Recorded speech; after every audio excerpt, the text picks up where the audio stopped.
Budget में tax को लेकर जो खबरें होती हैं वो कुछ इस तरह की होती हैं कि आप नौचंदी या सोनपुर के मेले में घूम रहे हैं, हाथ नीचे की जेब पर है कि नहीं कटे मगर जेब पीछे से कट गई। जब आप पीछे की जेब बचाने के लिए हाथ रखते हैं तो कोई ऊपर की जेब से निकाल लेता है। जैसे ही टैक्स की खबरें आती हैं अफरा तफरी का माहौल मच जाता है। सरकार ने यहाँ वहाँ टैक्स लगाकर और यहाँ वहाँ कुछ राहत देने का जो काम किया है, क्या उससे लोगों की आमदनी बढ़ेगी या सरकार की आमदनी बढ़ेगी? क्या इससे लोगों के हाथ में ज़्यादा पैसा आएगा या सरकार के हाथ में ज़्यादा पैसा आएगा? पांचवा जरूरी पॉइंट है कि आय जो थमसी गई है, जो वेज बिल थमसे गए, जो लोगों की इनकम और आय बढ़ नहीं रही है। लगभग 6 साल से लोगों की इनकम एक जैसी प्रतीत हो रही है। वर्ष 2017 से 18, वित्तीय वर्ष 18 से 23 के बीच में जो स्वरोजगार पाते हैं वो 12,800 रुपए कमाते हैं प्रति माह। जो दिहाड़ी मजदूर हैं वो करीब करीब 7,400 कमाते हैं और जो मजदूर है वो 19,750 कमाते हैं। हमारी हमेशा से डिमांड रही है, हमारे मैनिफेस्टो में रहा है कि 400 प्रतिदिन की न्यूनतम आय हर श्रेणी की होनी चाहिए। इस श्रेणी की जो आय है, मजदूरों की जो आय है, वो 400 रुपए प्रतिदिन पर फिक्स किया जाए। ये हमने अपने घोषणा पत्र में डाला था। लेकिन असलियत यह है कि 0 से 20% टैक्स ब्रैकेट के अलावा किसी भी टैक्स देने वाले को कोई राहत नहीं है। और खास तौर से दिहाड़ी मजदूर, वो लोग जो शायद टैक्स ब्रैकेट में नहीं आते हैं, जो गरीब और गुर्बत से जूझ रहे हैं, पिछले 6 सालों में जिनकी इनकम नहीं बढ़ी है, उनको कोई भी राहत, कोई भी रियायत नहीं दी गई है। नौकरी वाले हिसाब जोड़ने में लगे हैं कि टैक्स से 17,500 रुपया बचेगा, तो इस पैसे से क्या क्या करेंगे। फोन कर रहे हैं, पूछ रहे हैं कहाँ कहाँ जाएंगे, क्या क्या खरीदेंगे। इतना ज़्यादा पैसा बच गया है कि समझ नहीं पा रहे कि शेयर में लगाएं या सोना खरीद लें या फ्लैट खरीद लें, क्योंकि शेयर बाजार में मेहनत करने वाले लोगों के लिए ये बजट झटका लेकर आया है। आपने ठीक सुना, शेयर बाजार में जो लोग दिन भर लगे रहते हैं वे भी काफ़ी मेहनत करते हैं। अब यह क्लास काफ़ी बदल गया है। कोविड के बाद बड़ी संख्या में गांव, कस्बों और साधारण लोग शेयर मार्केट में आ गए, जिससे बाजार का आधार भी बड़ा होता चला गया, भीड़ ही बढ़ गई। हमारे पास डेटा तो नहीं है कि इसमें कम मात्रा में कौन है और ज़्यादा मात्रा में कौन। बेशक एक तबका घोर पेशेवर और बड़े निवेशकों और खिलाड़ियों का है जो शेयर बाजार के मास्टर हैं, लेकिन bond, gold bond, equity, mutual fund में पैसा लगाने वालों में आम लोग भी हैं जो इसलिए शेयर बाजार की तरफ भागे कि बैंकों में ब्याज दर घटने लगा, कमाई बढ़ नहीं रही थी, तो अपना पैसा बचाने के लिए, बढ़ाने के लिए शेयरों की तरफ भागे। अब सभी प्रकार के वित्तीय एसेट पर लॉन्ग टर्म टैक्स 12.5% कर दिया गया है। लेकिन इस फैसले से शेयर बाजार के हर खिलाड़ी पर एक समान असर पड़ेगा कहना बहुत मुश्किल है। क्या ऐसे नए निवेशक या आम निवेशक इस बात से खुश होंगे? इस बजट में 1 साल बाद बेचे जाने वाले शेयरों से कमाई पर long term capital gain tax 10% से बढ़ाकर 12.5% कर दिया गया है। अगर आपने शेयर खरीदने के 1 साल से पहले बेचा तो कैपिटल गेन टैक्स अब 15 की जगह 20% देना पड़ेगा। ट्विटर पर ऐसे लोग काफ़ी नाराज दिख रहे हैं। इनमें से कई लोग खुद को सरकार समर्थक बता रहे हैं, सरकार को कम्युनिस्ट लिख दे रहे हैं। उन्हें ऐसा नहीं करना चाहिए। जाहिर है किसी की कमाई कम होगी, हम भी समझते हैं, तो तुरंत अच्छा नहीं लगेगा। जिस तरह से ट्विटर पर इंडेक्सेशन टैक्स की आलोचना हो रही है, उससे लगता है कि ट्विटर पर ऐसे लोग ज़्यादा सक्रिय हैं जिन्होंने 2-3 फ्लैट खरीद रखे हैं, शेयर बाजार में काफ़ी लगा दिया है और खाली वक्त में ट्वीट कर राष्ट्रवाद का परचम लहराते हैं। लेकिन उन्हें मेरी बात समझनी चाहिए कि ये टैक्स भी तो उसी राष्ट्र के विकास के लिए है जिसके राष्ट्रवाद के नाम पर आप तूफान मचाए हुए हैं, हर गलत को सही ठहरा रहे हैं। ये लोग गुस्से में कह रहे हैं कांग्रेस को वोट दे देंगे, बताइए। लेकिन दूसरी तरफ और भी एक दूसरा क्लास है जो कांग्रेस अगर ऐसा फैसला करती तो खुलकर आलोचना करते, लेकिन अभी वे मोदी जी की साइड में दिखना चाहते हैं, इसलिए ट्वीट कर रहे हैं कि 12.5% टैक्स लग तो रहा है मगर बहुत ज़्यादा नहीं है। इस तरह की भी बातें हो रही हैं। दरअसल अभी तक ये सरकार की तरफ से ये लोग जो नाराज़ हो गए हैं, किसी को ट्रोल करते थे, धमकाया करते थे कि आप राष्ट्र के विकास में योगदान नहीं दे रहे हैं, अब सरकार को ही ट्रोल करने लगे हैं। तो किसी को समझ नहीं आ रहा कि इनका करना क्या है। तो ट्वीट देखिए, इग्नोर कीजिए और हंसिए। अब देखिए, कॉर्पोरेट टैक्स में छूट दी गई, तब इन लोगों ने नहीं कहा कि उन्हें क्यों, हमें छूट दे दो। ये कॉर्पोरेट के लिए खुश हो रहे थे तब, ठीक है, 2019 में कॉरपोरेट टैक्स घट गया, टैक्स संग्रह में पर्सनल इनकम टैक्स का हिस्सा बढ़ता गया और कॉरपोरेट का हिस्सा घटने लगा। इधर इसकी आलोचना काफ़ी हुई, लेकिन सरकार ने कॉरपोरेट टैक्स में दी गई छूट वापस नहीं ली, तब भी नहीं ली जबकि वह खुद मानती है कि इस टैक्स से कॉरपोरेट का मुनाफा तो बढ़ गया मगर कॉरपोरेट ने नौकरी नहीं दी। लेकिन डंडा कहीं और चल गया, आम से लेकर खास निवेशक लपेटे में आ गए।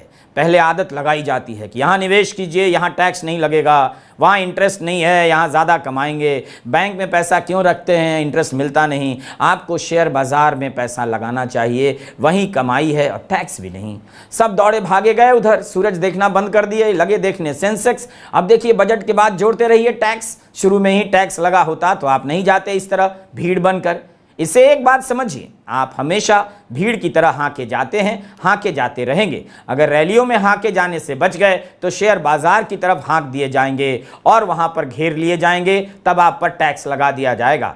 जब भी कोई हाँके तो सोचा कीजिए कि वहां पहुंचने के बाद हाँकने वाला आपके साथ क्या करेगा। और अब देखिए एक और बात पर हंगामा मचा है।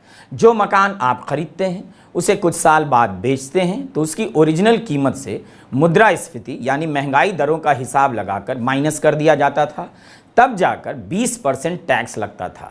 सरकार ने इतना सा किया है कि अब मुद्रास्फीति की दर माइनस नहीं की जाएगी, अब सीधा टैक्स लगेगा। जैसे 10 लाख का फ्लैट लिया और 20 लाख में बेचा तो जो 10 लाख का फायदा हुआ उस पर 12.5% टैक्स दे दीजिए। जाहिर है जो अपने फ्लैट में रहते हैं वो बेचने जाएंगे तो उन्हें कम फायदा होगा, टैक्स ज़्यादा लग जाएगा। एक तर्क है कि इस फैसले से केवल वो क्लास नाराज़ है जो निवेश से बेशुमार दौलत बना रहा है, लेकिन सैलरी क्लास भी तो शेयर, सोना और मकान में निवेश करता है, उसकी कमाई तो बढ़ नहीं रही। आर्थिक सुरक्षा के लिए वह इन्हीं ठिकानों की तरफ जा रहा था, लेकिन अब उसे हर तरह के एसेट के कैपिटल गेन पर 12.5% टैक्स देना होगा। एक तर्क है कि सैलरी क्लास 30% टैक्स देता है, उससे भी ज़्यादा टैक्स देता है, लेकिन वहाँ भी तो अलग अलग स्लैब में अलग अलग टैक्स रेट हैं, सभी पर एक तरह का टैक्स रेट तो नहीं है। मुमकिन है कुछ लोग फ्लैट में निवेश करते हैं, बंद रखते हैं और बेचकर भारी मुनाफा कमाते हैं, ऐसे लोग होंगे। लेकिन बहुत से लोग अपनी पूरी कमाई एक फ्लैट में लगा देते हैं, फिर दूसरा फ्लैट भी खरीदते हैं कि कल बेचकर इससे कुछ कमा लेंगे या कुछ ज़रूरत पड़ी तो उसका सामना कर लेंगे। क्या उन्हें भी यह टैक्स पसंद आएगा या उन पर यह भार पड़ना चाहिए था? तो इन दो पक्षों में जो कुछ लोग हैं जो निवेश करते हैं और कुछ लोग जो ज़रूरत के हिसाब से, निवेश के विकल्प के हिसाब से, साधारण लोग हैं, सैलरीड क्लास हैं, फ्लैट खरीदते हैं, दोनों के बीच संतुलन कहाँ ठहरता है उसे देखना होगा। LTCG और इस पर बहुत कंफ्यूजन है। सेकेंड प्रोवाइजो को सरकार ने रिमूव किया है, लेकिन थर्ड प्रोवाइजो सेकेंड प्रोवाइजो को रेफर करता है, तो उसकी एक बहुत विवेचना करनी पड़ेगी। लेकिन जो फौरी तौर पर समझ में आ रहा है वो ये है कि इंडेक्सेशन हटाया गया है, लोगों का ये मानना है। सोशल मीडिया और टीवी पर इस पर डिबेट चालू है। और अगर इंडेक्सेशन हटाया जाएगा तो अगर किसी का पुराना घर है और वो आज की तारीख में बेचे तो उस पर बहुत बड़ा टैक्स लायबिलिटी पड़ेगी, क्योंकि आप इंडेक्सेशन अलाउ नहीं कर रहे हैं। और ये मिडिल क्लास पर एक बहुत बड़ा प्रहार है। आपने 10 लाख में घर खरीदा, अगर आप 50 लाख में कल तक बेचते तो आपको इंडेक्स वैल्यू माइनस जो सेल पर बेच रहे थे उस पर टैक्स देना पड़ता। आज आपको जो सेल पर कर रहे हैं और जिस वैल्यू पर वो था उस टाइम पर, उस पर टैक्स देना पड़ेगा। इससे काले धन में भी मुझे लगता है और कैश में भी, जो कैश ट्रांजैक्शंस होते हैं घर खरीदने पर, उस पर भी प्रभाव पड़ेगा। पर हम इस पर अपनी टिप्पणी इसलिए सीमित रखना चाहते हैं क्योंकि उन दोनों प्रोवाइजो को पढ़कर एक डिटेल टिप्पणी आपको देंगे।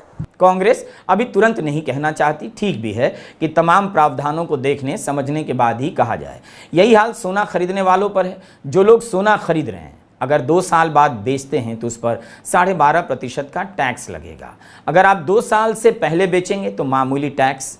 सोना खरीदकर 2 साल बाद बेचने के फैसले से तो आम लोग भी प्रभावित होंगे, उस पर जब टैक्स लगेगा। एक ऐसे वक्त में जब वे सोना गिरवी रखते हैं, सोना बेचकर बच्चों को पढ़ाते हैं, तुरंत ही बिक जाता है, तुरंत हाथ में पैसा आ जाता है, काफ़ी ज़रूरत में सोना बेचने जाते हैं, उन्हें शायद ये बात पसंद ना आए। इन सब बातों को लेकर ट्विटर पर लोग नाराज़ हैं। हमें नहीं पता कि ये लोग कौन हैं, अमीर निवेशक हैं या ऐसे हैं जो अमीर निवेशकों के फायदे की बात करते हैं। लेकिन इस फैसले से मिडिल क्लास पर बुरा असर पड़ने वाला है। सोना, फ्लैट में निवेश के जरिए अमीर बनने या आर्थिक सुरक्षा के उसके सपनों पर प्रहार हुआ है। कमाई है नहीं, जो बचत के लिए सोना और फ्लैट रखा था उस पर टैक्स बढ़ गया तो मिडिल क्लास पसंद नहीं करेगा। IIM अहमदाबाद का एक अध्ययन है कि 2022 में national house hold survey of gold consumption किया गया। इससे पता चला कि भारत में जो 56% सोना है वो मिडिल इनकम ग्रुप के पास है। हर घर में किसी न किसी मात्रा में सोना है तो अब उसे 12.5% का टैक्स देना पड़ेगा। घर घर में ये टैक्स लग गया है। लेकिन जब वह बड़े फैसले लेने के लिए मोदी जी की तारीफ करता है तो इस तरह के बड़े फैसलों पर भी सपोर्ट करेगा, ऐसा मेरा यकीन है। देखिए 370 में तो कुछ भी नहीं था। सुप्रीम कोर्ट ने भी कहा कि 370 के होने से जम्मू कश्मीर राज्य को दूसरे राज्य की तुलना में किसी भी प्रकार की आंतरिक संप्रभुता हासिल नहीं थी। लेकिन इसका बवाल मचा दिया गया, बात चला दी गई कि बहुत बड़ा फैसला ले लिया गया है। प्रधानमंत्री मोदी ने कहा कि यह बजट करदाताओं को राहत देने वाला है। साथियों, एनडीए सरकार ने पिछले 10 साल में यह सुनिश्चित किया है कि गरीब और मध्यम वर्ग को लगातार टैक्स से राहत मिलती रहे। इस बजट में भी इनकम टैक्स में कटौती और स्टैंडर्ड डिडक्शन में भी वृद्धि का फैसला लिया गया है। टीडीएस के नियमों को भी सरल किया गया है। इन कदमों से हर टैक्स पेयर को अतिरिक्त बचत होने वाली है। सैलरी वाले क्लास के लिए स्टैंडर्ड डिडक्शन 50,000 से बढ़ाकर 75,000 कर दिया गया है। ये न्यू टैक्स रिजीम वालों के लिए है। पहले नियम था कि 10 साल पुराने केस की फाइल नहीं खुलेगी, अब यह अवधि 5 साल तक कर दी गई है। बजट में कहा गया है कि कोई निर्धारण वर्ष के समाप्त होने के 3 वर्षों के बाद केवल तभी फिर से खोला जा सकेगा जब निर्धारण वर्ष के समाप्त होने से लेकर अधिकतम 5 वर्षों की अवधि तक कर से छूट प्राप्त आय 50 लाख या उससे अधिक हो। साथ ही अब 6 साल से पुराने केस में सर्च नहीं की जा सकेगी। पहले इसकी समय सीमा 10 वर्ष थी। लोगों की मांग थी कि इंश्योरेंस महंगा हो गया है तो ATD के तहत इसके प्रीमियम पर जो छूट मिलती थी उसकी सीमा बढ़ा दीजिए, लेकिन सरकार ने ऐसा नहीं किया। इसके अलावा बजट में विदेशी कंपनियों पर टैक्स कम कर दिया गया है, 40 से 35% कर दिया गया ताकि विदेशों से पूंजी आए। अब यह मत पूछिएगा कि मोदी जी विदेश दौरे पर इसीलिए तो जा रहे थे। बताया जा रहा था कि इसीलिए जा रहे हैं कि विदेशी निवेश आए, तो आया नहीं क्या? जो विदेशी कंपनियों पर टैक्स घटा रहे हैं निवेश लाने के लिए, हर सवाल का जवाब मेरे पास नहीं है कि जब टैक्स घटाकर ही विदेशी निवेश लाना था तो मोदी जी ने इतने दौरे क्यों किए। लेकिन ये सवाल अच्छा है, विदेश यात्राओं पर इतना खर्च हुआ, उससे प्रभावित होकर ना विदेशी कंपनियां आईं ना विदेशी निवेश, वह भी काफ़ी घट गया है। मुझे पता है आप आत्मनिर्भर भारत के अभियान में काफ़ी व्यस्त हैं, लोकल चीज़ें बना रहे हैं, फिर भी आप तक खुशी की यह खबर पहुंच गई होगी कि विदेशी कंपनियों का टैक्स कम कर दिया गया है। आप लोगों को चीन से लड़ने के लिए फुलझड़ियां थमा दी जाती हैं,